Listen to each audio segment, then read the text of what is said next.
오늘 주신 말씀은 시편 54편 1절로 7절 말씀입니다.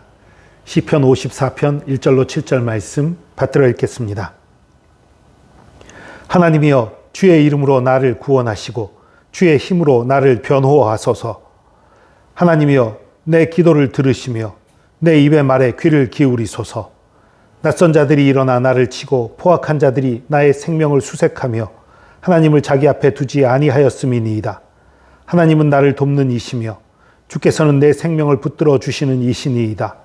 주께서는 내 원수에게 악으로 갚으시리니 주의 성실하심으로 그들을 멸하소서. 내가 낙헌제로 주께 제사하리이다. 여호와여, 주의 이름에 감사하오리니 주의 이름이 선하심이니이다.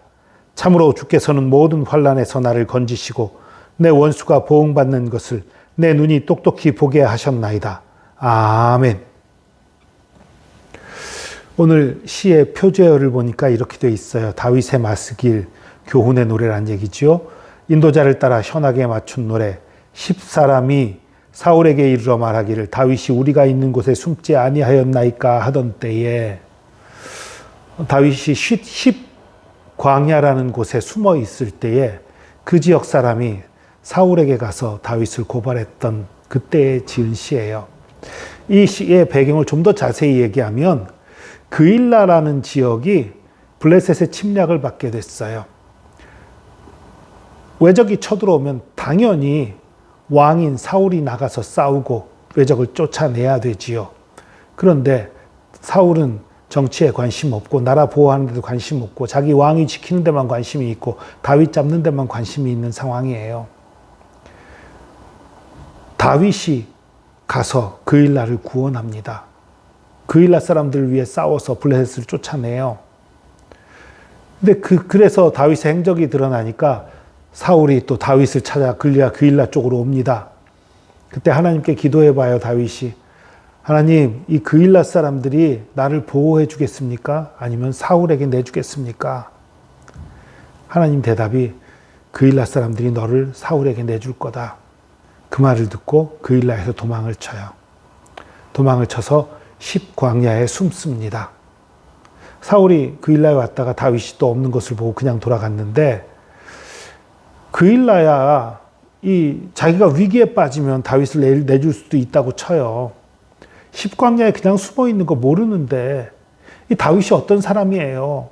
블레셋과 숱하게 싸웠던 다윗 아닙니까? 이스라엘을 구원하기 위해서 숱하게 싸웠던 사람. 도망 다니고 쫓기는 가운데에도 또 그일라를 구원하기 위해서 블레셋과 싸운 사람. 그런 사람인데 그냥 모른 척하면 될 것을 10광야에 있는 한 사람이 사울에 가서 고발한 거예요. 얼마나 다윗의 마음이 안 좋겠어요. 또 10광야를 떠나서 또 다른 곳으로 피해 도망가야 되는 그런 상황이에요. 그런 상황에서 하나님께 기도하며 찬양했던 내용입니다. 하나님이여, 주의 이름으로 나를 구원하시고 주의 힘으로 나를 변호하소서. 나를 구원해 주시고 나를 변호해 주셔서 나 무죄한 것 주님께서 아시잖아요. 그런 거죠. 하나님이여, 내 기도를 들으시며 내 입의 말에 귀를 기울이소서. 낯선 자들이 일어나 나를 치고 포악한 자들이 나의 생명을 수색하며 하나님을 자기 앞에 두지 아니하였음이니이다. 낯선 자들이 일어나 나를 치고 포악한 자들이 나의 생명을 수색한다. 낯선 자들, 10광야에 있던 나하고 원수진거 없는 사람인데 오히려 나를 통해서 도움받았으면 도움받았지 원수진거 없는 사람인데도 그가 사울에 가서 고발했지요. 포악한 자는 사울을 얘기하는 거죠. 사실은 그가 나를 잡으려고 하는 그 상황 얘기하는 거지요. 그들이 하나님을 자기 앞에 두지 않았기 때문입니다. 하나님을 자기 앞에 둔다는 것은 무엇입니까? 하나님을 따른다는 거예요. 하나님께 순종한다는 거예요. 하나님의 뜻을 따라 산다는 거예요. 자기 앞에 두지 않았다는 건 무엇입니까? 내가 왕인 거예요. 내가 내 삶의 주인인 거예요. 내 뜻대로 사는 거예요. 내 욕심을 위해 사는 거예요. 그걸 얘기하는 거예요. 다윗이 정확하게 보고 있는 거예요. 악한 자들은 자신을 왕으로 삼았기 때문에 자신의 뜻대로 자신을 위해 살기 때문에 악할 수밖에 없는 거예요. 하나님은 나를 돕는 이시며 주께서는 내 생명을 붙들어 주시는 이시이다. 주님께서 나를 붙들어 주시는 분입니다. 이 위기 속에서 고백하는 거지요. 주께서는 내 원수에게 악으로 갚으시리니 주의 성실하심으로 그들을 멸하소서. 여기서도 이제 사울이란 말은 하지 않죠. 왕이란 말은 하지 않아요. 왜냐하면 사울 왕이 기름 부음 받은 자니까요. 그렇지만 내 원수들을 멸해 주소서 하고 하나님께 기도하는 거예요. 내가 낙헌제로 주께 제사하리이다. 낙헌제, 이건 뭐냐면요, 서원이나 기도의 응답에 감사하면서 드리는 제사예요. 그러니까 내 기도가 응답받은 것, 내 서원이 응답된 것, 거기에 대해서 감사하며 드리는 그 자발적인 기쁨의 제사를 낙헌제라고 그래요. 주께서 내 원수를 멸해 주시고 날 건져 주시면 내가 낙헌제를 드릴 것입니다. 주 여호와의 이름에 감사하오리니 주의 이름이 선하심이니이다. 주의 이름이 선하다라고 말을 해요. 주의 이름이라는 것, 옛날 이 히브리 사고방식에서 이름이라는 건 그 사람의 그냥 불리는 이름만 뜻하는 게 아니에요. 그 이름 안에 그 사람의 인격과 그 사람의 성품, 그 사람의 권위, 이런 것들이 다 들어가 있는 거예요. 그러니까 주의 이름, 그러니까 주님이, 결국은 주님이 선하시다는 얘기를 하는 거예요. 주의 이름이 선하심이니이다. 주님이 선하심이니이다. 참으로 주께서는 모든 환난에서 나를 건지시고 내 원수가 보응받는 것을 내 눈이 똑똑히 보게 하셨나이다. 이게 다윗의 선포가 참 놀라워요.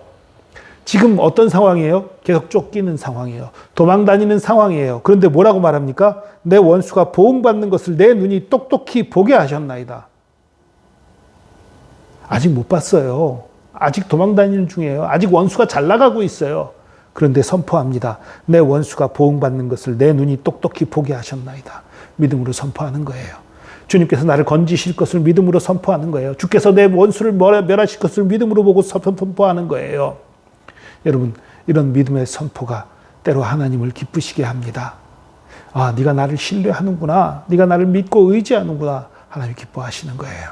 여러분, 믿음의 선포를 하시기 바랍니다. 어려운 일, 힘든 일 만나도 죽겠어, 어떻게 하면 좋아, 어떻게 하면 좋아, 난 망할 것 같아, 힘들어, 이런 믿음 없는 소리들 여러분의 입에서 금하시기 바랍니다. 하나님께 물론 기도할 때는 하나님 어떻게 하면 좋아요, 부르짖을 필요 있지요. 사람들 앞에서 그러지 마세요. 믿음의 말을 하시기 바랍니다. 믿음의 선포를 하시기 바랍니다. 하나님을 높이시기 바랍니다. 하나님이 좋으신 분이라고 선언하시기 바랍니다. 그 좋으신 하나님이 나를 지키신다고 선언하시기 바랍니다. 나에게 승리를 주신다고 선언하시기 바랍니다. 이때는 아직 쫓기는 가운데 이렇게 선언했지만 이 기도가 이루어졌잖아요. 사울은 망했고 다윗은 이스라엘의 왕이 되었고 주변 수많은 나라를 무찌르고 이스라엘을 높였잖아요. 여러분, 믿음으로 하나님의 함께 하심을, 하나님의 사랑을 선포하시고 믿음으로 내가 승리하고 주님을 따를 것을 또한 선포하시기 바랍니다. 주께서 승리를 주실 것입니다. 기도하겠습니다. 주님, 너무나 어렵고 너무나 안타까운 상황, 너무나 억울한 상황에서도 다윗이 믿음으로 선포하는 것을 봅니다. 하나님께서 선하시다 고백하며 하나님께서 원수를 멸하시고 나를 높여주실 것을 믿음으로 선포하는 것을 봅니다. 주님, 이 선포가 그대로 나중에 이루어진 것을 봅니다. 주님, 우리도 믿음의 말을 하게 하여 주시옵소서. 믿음 없는 말, 불신의 말을 우리 입에서 금하게 하여 주시고 믿음으로 선포하며 믿음으로 말하며 믿음으로 주님을 의지하게 하여 주시고 그래서 믿음으로 응답받게 하여 주시옵소서. 함께 하시면 감사드립니다. 감사드리며 예수 그리스도의 이름으로 기도합니다. 아멘.